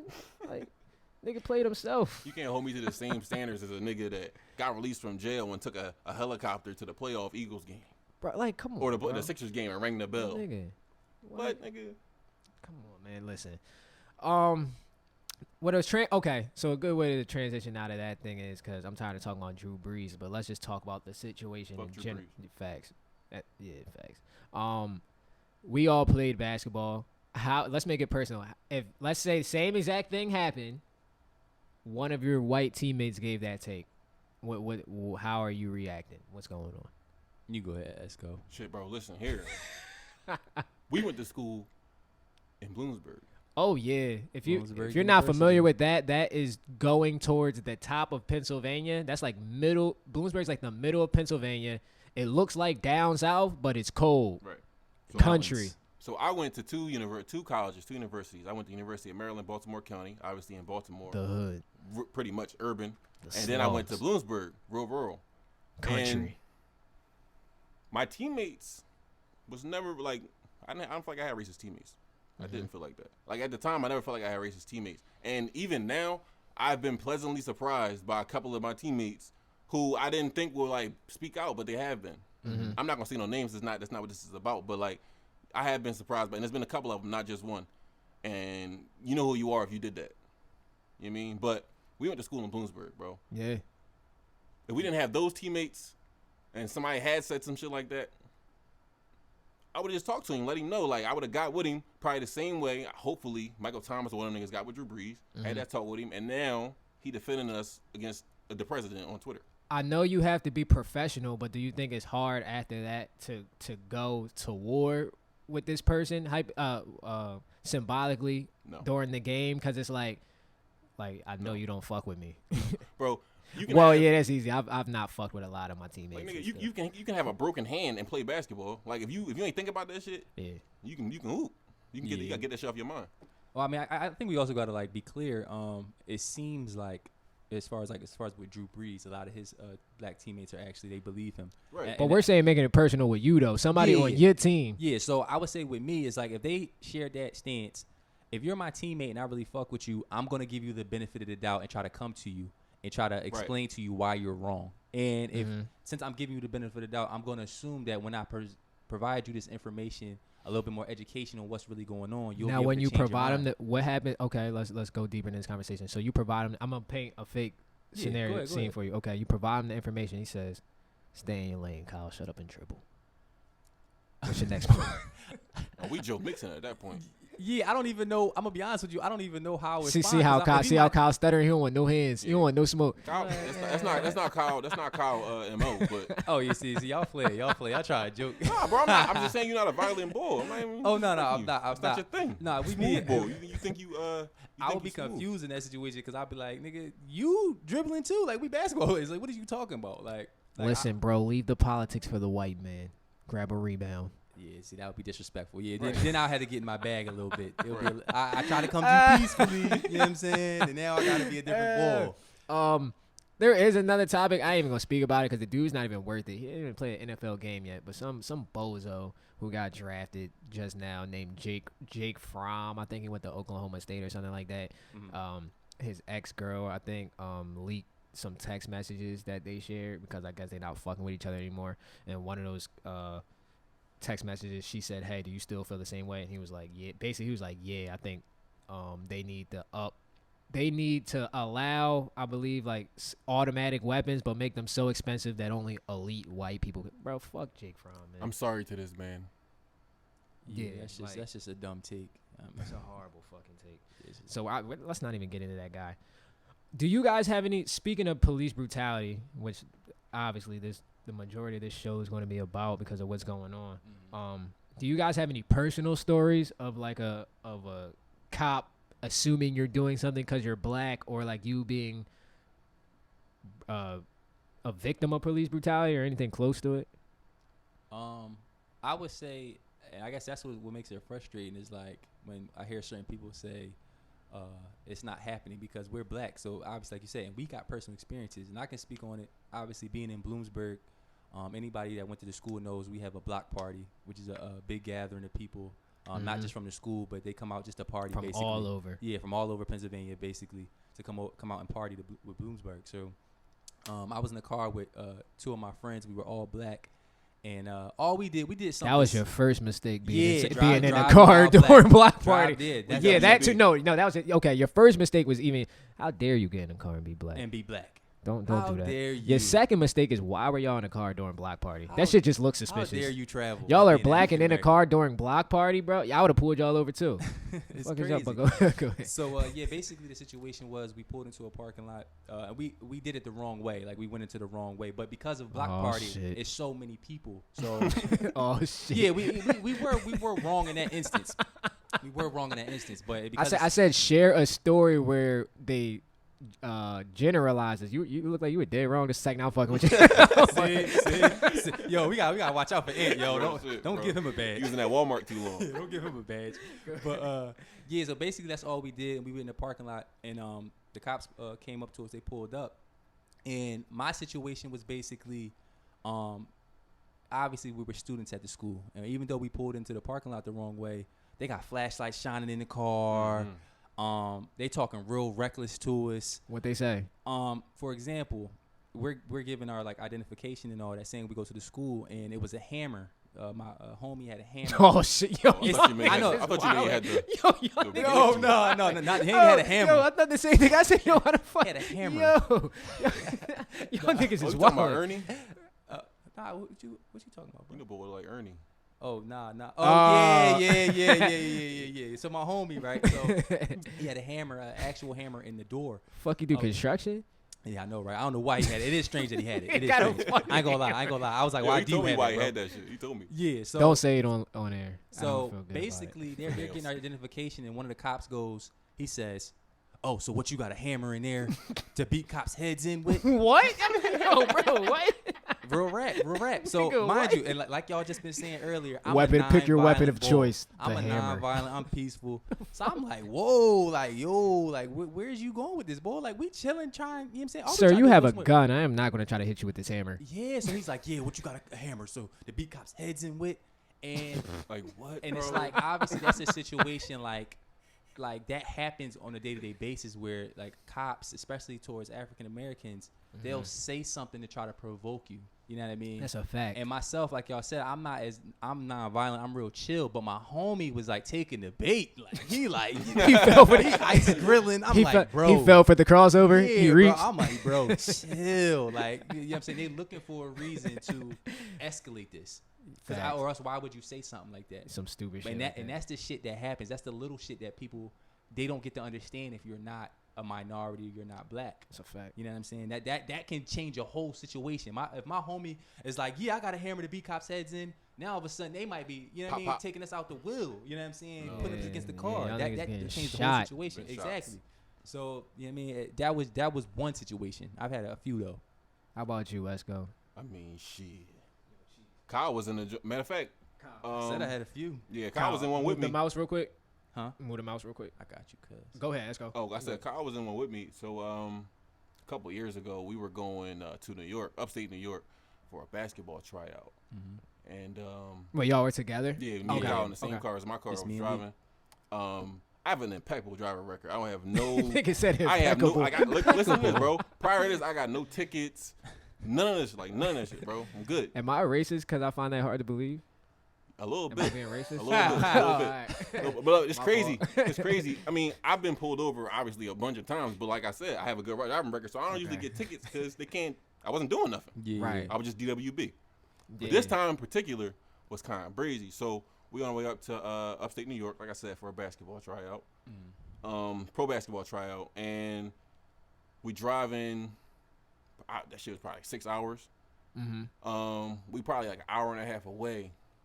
And I'm probably going like the speed limit in New York is probably like 70-ish up on that joint interstate there. Okay. I'm probably going like 84-ish, something like that. Okay. I was going straight route, and I got to go to the bathroom. So I'm driving, like I said, like 84 on a 70, and I'm about to get off. I'm driving, I get off, right? Mm-hmm. I see in my rear view, woo, woo, woo, woo, woo. He on our ass. I'm like, damn. He coming in hot. Yeah, I'm like, oh. You already know. You're like, oh, shit, you on some bullshit. Now, I didn't see him. I had drove past him on the interstate. I didn't see him. I was only thinking about getting off and going to this gas station, this Valero, which the cop actually pulled us over in front of, but I'm going to get to that. Kyle saw him, but, I mean, he probably thought I saw him too. Yeah. Because, like I said, we wasn't doing nothing. Like, we wasn't smoking in the car. He wasn't doing nothing. I was waking up from a nap, dog. I didn't know what the hell was going on. So, yeah, the nigga left me. I was woke driving up myself. with a gun in his face. Yeah, but that's nigga, ahead, yeah. Hold up. So I pull over. He chasing us. Wee. I pull over in front of the gas station. I kept driving a little bit so I can make sure we were somewhere where we could be seen. There's some people over in the gas station. I was like, all right, cool. Pull up in the gas station. And when I say I kept driving a little bit, I don't mean far while he was chasing me. I mean like I pulled over, right? I pull over. I'm looking in my mirror. He hop out his car with his gun out. Run up to the fucking window. Put that shit in the window, bro. What the The gun was in the window. Yeah, what the fuck? My nigga, in the window. In that moment. What was his, like, what type of time was he on? I'm about to tell you. So, this nigga was like, basically he told me to get out the car. Yeah. Which I was glad he told me to get out the ar instead of shoot me because I thought it was going to fucking happen, right? Yeah. And he said he thought I was throwing stuff out the window. Like, he said, why was I running from him? All kinds of shit like that, right? The bullshit. Right, but he ran my tags and everything, and Clean. What happened? Clean as a fucking whistle. So all he did, actually, I ended up getting a misdemeanor reckless driving charge. What? I had to go back to upstate New York one or two times for court. That's bullshit. I had to take a nigga 15-hour mad that he couldn't course. find anything, so he just like, yo, we gonna have to do something. Like, what? Bro, me and Cheese was been, because he would have shot me, he would have had to shoot Cheese. Yeah. Like, he would have had to. He would have had a shot. Shoot me. He would have had to, bro. He's like, damn, I gotta die too. Listen, you know how he couldn't have shot me, and I had done really nothing, and you just leave you there as a witness to that. Yeah, you see what I'm saying? Yeah, I think from my perspective too, is just like you can see like the craziness in that situation. Even if you was pulling us over simply just for speeding, you know what I mean? He came to the vehicle, guns drawn. In the window. So me and Leek automatically got our hands up like, yo. And in that, I ain't gonna lie, I remember what I was thinking. I just was like, damn, like, this shit could be another one of those situations. That's the problem right there. Because I've been hearing a lot of people say, like, oh, what do you mean? Like, it's not like that for everybody. Why do you think we be so mad when we see these videos? Because we've all had situations where we know we could have been that guy. Just made it out. It could have been me. Like, easily. Yep. Easily. Like, it's no reason for speeding. And then my thing is, when you're black, you don't even have an option to be human. Because being human, when the gun is in your face, the majority of people will panic. Right. You're supposed to get scared. Like, if somebody draws a gun out on me for no reason, and I panic and make the wrong movement, I get shot. Yeah, because I'm black. Like I that, think my calmness in that situation was really. You just froze, right? No, nigga, I didn't freeze. I was calm. That's what you're supposed to do. I was really, really calm. Like he came in the window. I was talking to him regular and like. Yeah, I'm gonna keep it a bean. Leak was too calm because I ain't gonna lie, he had the gun on us. I'm like, yo, bro, this this nigga from North. You think it's the first time a nigga pulled a hammer out on him? Nah. It's like, nah. My thing was, bro, sure. if the nigga gonna shoot me, shoot, man. I'm like, what's the worst? Like, I'm gonna be dead. I'm gonna be dead. Shit, I'm not gonna feel no pain. Leak was moving all sudden. I'm like, nigga, like you doing everything you're not supposed to do, bro. Like, I grabbed my wallet and she said, "Get out, grab my wallet." You mean, like, yeah, bro. Nah, but it was aggressive, like how he did it, bro. I remember thinking, like, I'm in the passenger. You was just bitching, bro. Nigga, it's a gun on us. He look, and that's the thing too. He had the joint on us, and I'm like, I remember he asked me to get something, bro. And I remember my training. I was like, make sure you ask him back, like. Yo, wait, no, say what you said again. You remember your what? I remember like the training, like as far as like niggas need training. No, that's the emphasis I wanted to go on, bro. Like, bro, we get trained by our parents. Like, yo, you know, Cosby on that bullshit. Make sure there's certain things like, you have to do. Like, y'all not living like that, bro. Y'all can never. When they ask you to like grab something or reach for something, you gotta ask them back to make sure, like, you know, the movement is cool. Like, yo, he was like, yo, I think it was like, grab your wallet. I was taught I was taught as soon as you get pulled over, while they're in the whip, because there is going to be, even in the most tense situations, there's always about 30 seconds, maybe not in your thing, but if it's a regular, I'm talking about a regular pullover, not a dude coming with a gun. But I was taught, have your shit already out, because if they ask you to grab something and you're going to grab something, they're going to be hype and think you're trying to get a gun. No, they might, but so I was taught already have your license and registration out by the time they get to your car. My little trick for that is, and I actually don't like that. I don't like that because they might think you hiding something in your car when you fumbling around. So my little trick for that is, I like to put my wallet in the little middle joint as soon as I get in the car. Okay. So if I do get pulled over or something, all I gotta do is this. I don't gotta do open nothing. I don't gotta get up to go in my pocket. And like I'm reaching down. Because they in their car watching you running your tags and they see you doing all kinds of. And I'm gonna be honest, if I'm in a tense situation like that with a gun in my fucking face and they telling me to grab something, I'm telling the officer, look, pull me out the car, you get it. I'm not reaching for shit. Right, but my shit was already out, like I just said. So when he said, I just grabbed it. That's why she was like, you was moving sudden, but my shit was out. I didn't have to go look for it. Yeah, and I will say in that situation, like he ended up being pretty, like it started off real tense, obviously with the gun on us. But once he realized, and this may not happen all the time, obviously it doesn't happen a lot. He once he realized it was no threat, he did put the gun away. He you did. know what I'm saying? He didn't kind of. Bro, that's the least you could fucking do. You pulled a hammer on me for no fuck, bro. Can I get a sorry, nigga? The fuck? Yeah. I wasn't expecting an apology. Yeah, I wasn't. Like, my be like, damn, bro, I'm tripping. My fault. Like, I'm just happy you ain't put 2 slugs in my chest. But I think the big thing to highlight is just like, whenever I get pulled over, I shouldn't have that feeling that this might be my last few moments. And that's a subconscious feeling. You know what I'm saying? I speak for myself. Like, that's a subconscious feeling. Like, this shit could go real bad. Because just because you see so many situations where people that look like me, it does go left. My fault, bro. No, go ahead. Not even pulled over. Just real quick. Not even pulled over. Like, every time I get behind me, I'm like, damn. Yeah. You mean? But we shouldn't have that subconscious feeling. And somebody that's not one of our people, they wouldn't be able to understand that. So when they see the cops, they get happy. Yeah. They think they safe. Yeah. We become. I feel unsafe. I'm unsafe now that y'all here. I don't feel safe. I feel in danger. Yeah, I felt safe until you got here. Yeah. Now I don't feel. If I'm safe. in a store and I see a cop come in, I'm like, I gotta leave this store. Yeah, man. now I got dip. I never had a situation where I thought my life was in danger, but I've had a bunch of situations where, I was inconvenienced a great deal for no fucking reason. So I'm on my way to a summer league basketball game. I got my brother Brandon with me. This nigga has a jersey on. Shout out B McKee. The nigga has a jersey on. We have fucking jerseys on because we're late. So we're like, yo, we gotta get there. We're not speeding or anything. I get pulled over. Before the dude even gets out the car, because I'll notice he stayed in the car for a long ass time. So I already have like everything like ready. Because I'm like, God damn. So it's been like 15 minutes. 3 more cars come before he even had a conversation with any of us. I'm like, what the fuck? All 3 of them come, like, they hand on their waist, like, hey, can you step out of the car? Like, not even like you drivers, like, step out of the car. So I'm like, what the fuck? They need a backup. So then, when they pull me out the car, and then they're talking to me, the other guy is mad at my brother because he doesn't have a license on him. He's not fucking driving. Yeah. He's like, bro, at the time, he was like 15. He can't even drive. That's why he's a passenger, Right. my nigga. Oh, you don't have any identification? No, nigga. I'm in the I'm a like. child. I got it. Yeah, the fuck. My school ID, sir. So they're like. So here's the crazy undercover racist stuff. They got certain things. They don't say like they don't just straight up call you nigger. Like they do certain things to like make you aware of like what they think about you. Their first question is, "What are you doing here?" Because I was in Bucks County, which isn't a lot of fucking. Well, that's actually a great question. What the fuck am I doing there? But fuck am I in Bucks County for? But they're like, why are you here?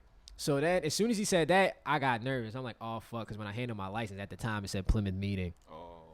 So it's really gonna look like, why the fuck are you here? But any regular white person is not scared that they have a license from a different place of where they got pulled over from. So I handed, they're like, you live in Plymouth Meeting, why are you here? I'm like, no, actually, I live like across the street. I just never got my license updated. So they're like, why are you here? I'm like, as you can see, I'm an asshole. I'm like, as you can see, we got jerseys on. We wanted to play a basketball game, which we're kind of late for now because you guys are like been holding us for the last half hour. We're like on some bullshit. So then I'm like, what is, so finally, like, we're just going back and forth. So finally, I'm like, what is this about? He was like, a car was reported stolen at that. And he literally pointed at the house, like the house we're right in front of. So y'all think I stole that car? And I'm like, wait, and I'm like, and then me being a dickhead, I'm like, oh shit, what time did this happen? He was like, it was reported stolen at 1:00. Bro, I look at my car at 6 fucking o'clock. So I was like, bro, I said, okay, officer, let me get this right. You think I stole this car at 1:00, got away, like I was going. Y'all didn't know where the fuck I was. I came back in front of the house, like, yo, let me see if these niggas still looking for me. If they noticed the car Yeah, going and then stopped at the light and was like, yo, I'm gonna just wait for him. Like, bro, get the fuck out of here. I mean, they do say that, you know what I'm saying, the perpetrators always come back to the crime scene. Bro, Bro. that type of dumb shit. I was so aggravated. I mean, So then I showed them my registration, showed them that I own the car and everything. Them niggas was sick. So then they still had me there. They're like, I don't know. Something seems fishy about this. I'm like, what the fuck? See, I'm like, bro, like at this time, I'm like, yo, it's got to be halftime right now. I'm like, what the fuck is going on? So then finally it took it's 6 officers out there. Another car came over and it took one guy in the car to say, yo, he owns the car. It's his. This isn't the fucking car that's reported stolen. Let the motherfucker go. He literally had to tell his other guys, let him, like, what the fuck are y'all doing? Let him go, man. He was like, have a great day. I'm like, what the fuck? Like, it's wild, man. Let me see. I got something I wanted to talk about. It's not on our little outline, but Freestyle. Do either of you two have any friends that are currently police officers or people that you consider acquaintances in any way? No, fuck 12. That's crazy. My grandfather was a cop. Oh shit, my bad. Shout out to your grandpa. My fault, bro. I don't know that man. My fault, bro. you know anybody currently that's still working as a cop, Kyle? Yeah, I know a few people that's still working as a cop, and I know another black man who was pretty much like a neighbor. He's a cop. He talks to me every once in a while. What was his thoughts on everything that's going on? He you know, he's a black man. He was a cop, so he kind of took the stance. Even before all this kind of happened, he had came to me and was like, "Yo, we need more of us." Like he was kind of trying to recruit me to become a cop. You a tall ass cop, bro. Yeah, I'm not hiding nowhere, bro. You gonna see me in the bushes. But yeah, and so basically, even before this, he was kind of like trying to recruit me to get more of us in that, you know, in the system to try, you know, make change from within. I'm assuming. But I guess like some of the things he was saying is just like he just agrees with us. You know what I mean? Mm-hmm. And I guess I hate to say this, but like, you know how people's big argument is like, you know, it's not always bad cops. Yeah. It's the dumbest. And in this situation, specifically him, he is a good cop, but you know, I don't know. Yes, I know. I got a couple. One dude in particular, I actually grew up playing basketball with my most of my life. Actually, now that I think about it, I do know one. And I haven't even talked to him about the situation, but I see his posts and stuff, and he's conflicted, and I can see that this shit is weighing heavy on him as a young black man, as a young black cop. And I don't know how to how I should feel or how I should. I want to talk to him. I want to ask him, you know, and see where his head's at, because I do want to know, you know, just why. How could you still be a cop, knowing everything you know about what's going on with them, but at the same time, he might have his own reasons. And I think, I mean, also, you know, especially, you know, where we're from, like, you know, certain cities. There are cops, obviously, like, they get into the force to try to help police the neighborhood Right. and look after the community Right. in a positive way. And I agree. Even with the cop I'm thinking of actually, who I know for a few years, I can see how conflicted he is Right. with it. So it's I feel like that's a hard balance for them to try to to maintain. But I think we will all have different opinions on it if cops, like the people that we're speaking of, if they all got together and really, really stood up and spoke and started to condemn the bad ones. I think a big problem is they're a gang. I know, and I think a big problem is that with the police, it's kind of like they never want to talk down on another police officer, Right. because obviously they know It's the like struggles. dirty macking. Yeah, like they know the struggles and the ins and outs of the job. They know how dangerous it can be. They know that they put their lives in danger. So a lot of times, I feel like even if they disagree with a certain officer's actions, they're still going to be silent. Right. And I think a lot of these things, we wouldn't look at certain cops a certain way if they all spoke up and really condemned the bad ones, which a lot of them don't. I know a nigga that went to Bloomsburg with us who's from North Philly. He's black, and he's a fucking Secret Service agent. I want to interview him. That's tough as shit. Because he posts some wild shit, and he's been very silent. And he's not speaking up at all about the injustice at all. Not one post. He hasn't said one word. And that's my thing. Like it's like they kind of stick together even if they have different opinions on certain things. For instance, And also, I want to know, because he has to. His job literally is like defending sometimes where Trump is like, I want to have an off the record conversation with him, like, bro, like the wild shit he be saying, like, does that, like, how do you be feeling about that? Because you kind of got to keep him alive. Yeah, I mean, at the end of the day, it's probably his job. That's how I mean, he get paid. when it's your job, it's like the same type thing with defense attorneys. It's their fucking job. It's their job. Yep. Even though, did you watch the Epstein doc? Yes, I saw the first episode and I fell asleep during the second one, but I feel like I can talk about it. Nah, you can't. You gotta watch that joint. Nigga told me no. You can't because you would. When I said that the Epstein doc question, it would have came to you what I meant, what we were just talking about, and it didn't, which means you can't talk about it. Yeah, So, I only saw the first two I know episodes. 45 in that motherfucker. yeah, we're gonna wait. It's Oh, only yeah, I four, saw it's that. only I saw four that. Yeah, I episodes. saw that. Next time we can talk about this in a little more detail, but That's fucking it ties into what disgusting. you were saying before. That's disgusting. Yeah, I think just when you have a group of people and you can relate, obviously them being police officers, they can relate to the next officer. They try to protect their group, even though it's individuals and a lot of individuals within that group that are not doing their job how they're supposed to. I just feel like more cops in general have to speak out against the other ones. That's a Right. great place to leave that conversation. You guys, if you guys aren't all bad cops, you need to snitch. Be more like Shaquille O'Neal, who's my- a cop, but he's also an NBA. I keep forgetting and the he a NBA is cop. coming back. I mean, Shaq do everything. But nah, there are some good cops out there. Shout out to Jay Reed. But let's end this off with the last couple minutes that we got here with what we know best, or what we should know I best. tried to segue you. You ain't catch Basketball. I missed a lot, bro. I'm You rusty. missed a lot, bro. Because I don't I even missed know that what you're lot, too. referring to. Basketball is back, guys. Word? It's not. Wait, what the fuck you mean? They Nigga, announced. it's June 6th.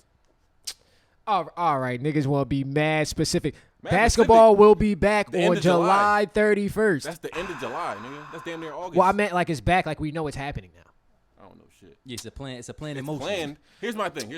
No. They came out with the official thing. They're Okay, doing it. okay, They're doing it. Okay, that's They're doing cool it. and all, but Is listen, this bro. news to you guys? We Nah, I heard- knew that. I heard. I don't believe Niggas said, "What? I don't know if it's official." Then I said, "It's official." Is that news? They said, "No, I know." it's supposed to be like 22 teams or some shit like that. Yeah, so I guess so basically. Well, nah, it's a plan in motion. We don't know if it's going to be able to be carried out. I don't due think to- it is coronavirus. Bro. Exactly. That's what I'm saying. That's what I mean. It's The a plan numbers in are going motion. up. They've made a plan and they have an exact plan of what they want to do come July 31st. They Now, if that have happens- these niggas locked in Orlando and they can't leave. It's going to happen. Okay. All right. So what's up? Let's so talk about it. Okay, so since niggas don't want to say it's official, I don't think it's good. what, I'm not ready. I'm not ready to go on What record. they're airing, nigga, they went on record. What do you? It's the The plan is NBA official, literally man. said, We good. "Yo, y'all acting like the white boys with the flag." I'm telling you, Yo, don't the ever- NBA. don't- first I'm of all, telling nah, you, bro. the Nah, NBA nah. said, "I'm literally." The NBA literally tweeted, "We're back," and then y'all like, "Nah, I don't think y'all." So what's up though? What are they doing exactly? How are they going to bring the season back? All right, so this is their plan, air quotes plan. It's gonna be 22. It's gonna be 22 teams. Yo, I'm not gonna lie. Before I say this plan, Adam Silver, you're not low. Let's see what the fuck you're doing. You're trying the hardest you can to get fucking Zion in the playoffs, bro.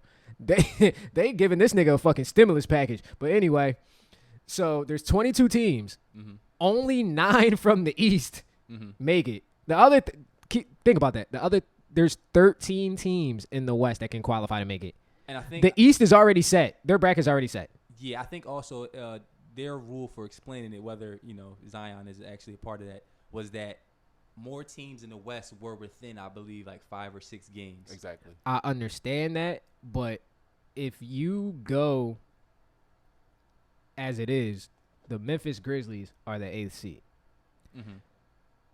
So you don't feel that? I don't think they want Memphis. I think there's a couple teams when you stop it now in the West that they don't want in there, and there's some teams that they do want in there for ratings purposes. Oh, for so sure. they're giving them a fighter's chance to play back, because it's not like, oh, we're finishing the season if you guys had the better record. Like, I would be mad as shit if I'm the Grizzlies at the 8th seed and I have to play these teams twice for a qualifying game. Like, I already made it, Bro. but now they get a chance to play me and beat me out of the. Go ahead. Do you know the Eastern standings are? Have you seen the Eastern Conference standings? Read them off. Number 1 is the Bucks. They're 53-12. The 8th seed will be the Magic at 30-35. That's the 8th seed. Mm-hmm. The Wizards, trash. what you said, the top 9 seeds making it from the East? Mm-hmm. I mean, the Wizards are making it, and they're 24-40. Do you want more teams with less records than that, Jen? Do you want more than that? No, I want 8 on both sides to Why? make it right now. I would rather have better West teams. No, And more no. basketball. As a fan, I'm with it. I'm saying I know for a fact you'd be mad as shit if you played for the Memphis Grizzlies. I don't I know. wouldn't give a I don't know if you could be mad. No, 'cause number why one- wouldn't you literally made it, and now they're making you play a team that's not in it. Well, here's the thing: the season was cut short, so you didn't technically officially make it because there was a lot of season left for a lot of those teams right below them to actually overtake them. And the True. Pelicans was balling. It looked like they might have had a chance. To Three games overtake the Look, Grizzlies. Also- Kyle Silver want to get Zion in the mix. You want to get your man in because we got that bet. So you need him to get as many stats as possible. Yeah, because I'm You saying, need Zoe in there. Yeah, and I think also, like, how could you be mad? Your prior performance is what dictated this. So you didn't win a lot of games. That's what led to you being in the 8th seed. So now you got to deal with this season was cut short. When they're going to bring a bunch more teams that's within 5 games of you. Right, like, bro. You should have played better. The Suns are the 13th team from that 1-13 in the West that's making it. Right? It's 13 in the West, right? The Suns have no business being able to The play. Suns one are round, yeah. 26-39. That's better than the Wizards record, who are the 9th seed in the That- league. we know that Yeah, because that just that's shows that the always. Western is- But the bro, West is way better. it's no reason if the Suns get lucky and beat Memphis twice that they are now in the get the fuck out of here, bro. All I'm saying is 13 is a lot. Yeah, I'm Hold up. not mad at Do you have the seed in front of you, Esco? Yeah. What seed? If it stopped right now, as of right now, what seed is the Pelicans? The Pelicans today will be the 10th seed, 3 games back from the Grizzlies. See what I mean? See Three what, games, but, but but that's bro, not see what I mean? Like 9 is cool, but like y'all when you bring it 13 teams back, what I'm thinking is you really want the Blazers and the Pelicans in there. I know, but they're bringing 13? them back. We got to be clear though. They're bringing them back to play 8 regular season games. Right. So if Memphis And then they got to play a qualifying thing. No. So here's the thing: if you're Memphis, you got to perform well in the 8 games. Mm-hmm. And I believe that the rule is any team that's within 4 games at the end of the 8 regular season, they're in the tourney. So if you are upset, show that you're the better team again. You got to play those teams. That's below cool. I saw something that says how it works is if I'm a higher record than you, right? We play a game. You. Mm-hmm. So okay, so let's say I'm the Memphis Grizzlies. I'm the AC. I'm technically in the playoffs, right? And you're the Pelicans. You're out of the playoffs. If I beat you once, you're out of here. If you beat me twice in a row, I'm out of here, and you're now in the playoffs. That's what I saw. I hate that That's shit. when the tournament. That's from the tournament, right? That's not right off the rip. Yeah, that's in the tournament. So whatever team is within 4 games at the end of the 8 regular season games they're about to play, that's when they do that. I believe any team lower than you, like you said, has to beat the higher team twice in the tourney versus the higher 8 games team. is just to get them back in shape. Yeah, but it's also to determine who's The seeding, within the bro. 4 'Cause games. it's, like the 3 games back. The Grizzlies, Trailblazers, and the Pelicans are 3 games. That's 3 games. So after these 8 regular season games, whoever is after 4, they won't be able to compete in the tournament. I like it, to be honest with you. So okay. And I don't want more East teams. Even if I'm not, me neither. That's not what I'm I think it's arguing. horrible. That's not what I'm. Please don't think that's what I'm arguing at all. It I has do to not. be. I don't want to see that shit It's at the all. only way they can take No. less off is to add more East. No. The only thing I was arguing is less West teams. So just 8 and I hear 8. you. I think Or it was 9 just, and I 9. just think it was too competitive of a playoff race. But you guys don't think I have a point at all that they're literally trying to get the Pelicans and Blazers in there? Well, Probably. it's a business. NBA is they got to make money. Yeah. Business. But at the same time, I don't think they will lose money on having John Morant in the playoffs. Who's seventh? Dallas. 7th in the West. Yeah. Let me see. Yeah, Dallas. So Yeah, Dallas would play the Clippers. But Dallas is 40 and 27, and then the Grizzlies are 32 and 33. They're not catching Dallas. I mean, who knows? I mean, Dallas is safe. The only people in that bracket of 8 who aren't safe are the Memphis Grizzlies. Yeah, the 8th seed, because they're so close to everybody else that's below them. What y'all think And I about? think- go ahead. One fault. What y'all think about when they do resume play? Not having any fans. Like, how y'all think they're gonna deal with that shit situation? is. How That awkward is shit's that gonna be? look so ass on TV. I You mean, think? Yeah, bro. nah.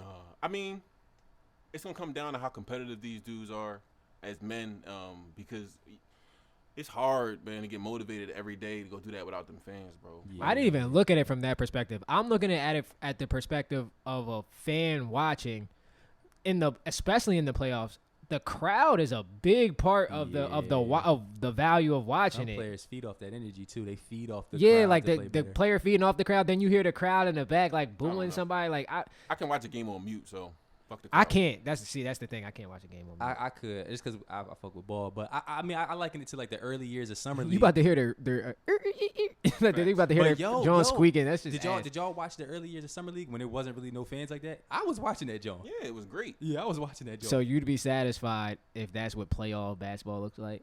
And obviously not in a don't normal have no choice, situation, bro. but with this, Yeah. I'm just happy Hoop Any is coming basketball. back. I feel like something that can help that is if you mic up the players so you can hear what they're saying. Yeah, that might get but everybody can't get crazy. mic'd up though. They would say they would do it. They would it wouldn't be a live broadcast. They would delay it like they do the So they news. can That take way out they any can edit it cussing because on you it, know yeah. it's gonna be. Kawhi gonna be talking filthy on the Bro, court. Kawhi don't talk. Period. We don't know Kawhi that, not about to bro. say it. Ain't no point. You wasting money if you mic Kawhi up. I don't know. Who Bro. the Actually, I would love to hear what he No, be he talking talk. about. Though. He be talking. Yeah, You yeah, won't be hearing it? Has he ever been mic'd up? I gotta look this up. Probably not, bro. Probably not. Good shot. I mean, he's a robot, so the mic probably built in. good shot. Set the pick. Basic ass. Poor Yeah. man gets paid. Nah, I'm definitely excited to see it come back, though, man. Like, I'm just happy to see hooping again. Who y'all think gonna win? Anybody whole but thing, Kyle's or- favorite team. I think the Lakers had the momentum. Boo. But now that it's all slowed up and they got to start again, I think this gives the time for the because roster-wise, the Clippers have the best roster. So I think this gives them time because they had problems. This buys them time to get their chemistry right and so they can be healthy. But I think if it went the way it would, like we'd be in the playoffs right now, I don't think all the players in the Clippers would be healthy. So I don't think they would have made it out. Yeah, I think the Clippers. I think the Clippers are gonna win it all. But I had them winning before the season stopped. Even though I'm a Laker fan, I had the Clippers winning. I think. As long as you know. Do you think they should have did the other idea that they had where it was just 16 teams and they play regardless of because conference is kind of stupid because they're all in the same gym area, now. yeah. So I like I think just for this 1 year they should have tested out the The 1 through 16 16. Yeah, that would have been like nice to see. That'd have been lit. I don't know. I think they were trying to protect. I don't know how. I They're feel trying to about that. protect. They're trying to protect certain people because it was going to be some tough matchups for a lot of good teams early. On. Yeah, early on.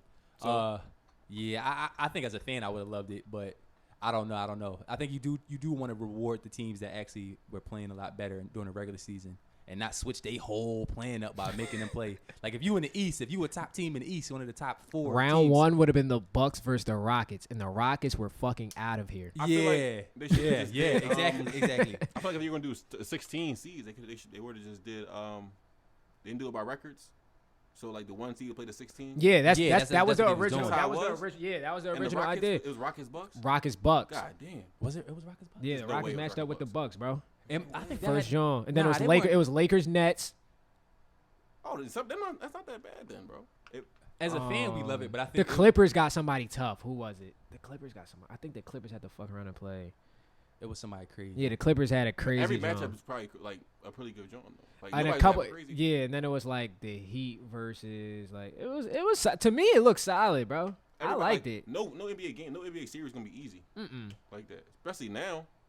I just think it's certain teams that are like primetime TV that would have left early. So that's why they didn't want it. Like the Rockets are out of here in 5, if that. Them niggas never gonna win nothing anyway. They don't have a big. They don't have a bro. PJ Tucker's their center. Yeah, it's quiet for them niggas, bro. Yeah, I'm taller than everybody on their team. So you are. You really actually are. Esco. You only like what? You 6'5". Yeah, bro. Just like in fucking college. Nah, I'm just like it's gonna be crazy though, man. And what I like too is that this time off, even though obviously players are gonna be rusty, even after they play the 8 regular season games, and for some teams the tournament, people are gonna be healthier. Like you know what I mean, you at the crib chilling. Like I think it's kind of corny, but I understand. Like obviously KD already said he's not coming back, but he's actually 100%. Like he could come back if he wanted to. John Wall could come back for the Wizards. And Kyrie, like, they've had time off, so I wish they would have came back to kind of make it even more interesting. Bro, coming right back into full force of the playoffs is wild. I understand why they didn't. Yeah, no, I definitely understand why. I just saying it would have been dope if they did. That would have, like, for us, everything. But they would have been out there getting cooked. But coming straight off an injury, straight into full speed, yeah, I get in the why, playoffs. I get why. I just think it would have been interesting if they would have been like, all right, yeah, you know what, let's come back and try to make a run at it, because the chip is up for grabs. Like, anybody can get this joint. Like, we won't really have an overwhelming favorite for real. I have a weird feeling that because this is just a weird year, that all the teams who are in the running for a championship, like this weird ass team, is going to win this year. It would only be right for 2020 that like the fucking Dallas or some shit. Dallas win the championship, or like the fucking Indiana Pacers. Nah. Like some weird shit happened. I would be mad as hell if we get a finals of the Indiana Pacers, dog. Who the fuck? What if it's the Mavericks and the Pacers? Oh my fucking God. Oh yeah. I might not even tune in, bro. Yeah, that shit would be crazy. We got to look forward to Miles Turner and Luka Doncic getting it in. I fuck with Luka though. But that's it. Like that series to be ass. I'm just gonna watch Luka and turn TV off every possession. It's 2020. Some weird shit's gonna happen, bro. Yeah, it's gonna happen. Yeah. But I think it's been about our time, man. What you think? I mean, I was gonna say that. But thank you. It's like nah, fucking shit. Nah. Yeah. Fuck you, But nah. Yeah, man. We went through all our topics, man. First episode. I hope you guys enjoy it. We will be doing this every week. Actually, let's do this live on air. What days do y'all want to release? It can't be too far from when we record, because mad shit's gonna be happening, and they're gonna be like, "Yo, these niggas late as hell." You want to drop every Monday or something? Yeah, I'm cool dropping on Monday. Yeah. Tuesday. We can figure it out. You know what I'm saying? We can figure it out. Tuesday. Thanks, guys, for picking it. Let's do it live. Let's. Nah, all right. But thanks for tuning in. Like I said, we're gonna be doing this every week. This is Ann McKee signing out. Go ahead, do your thing to get out of here. Man, it's K Rose, man. Laundromat Show, first episode. This is Esco. This nigga. Bet.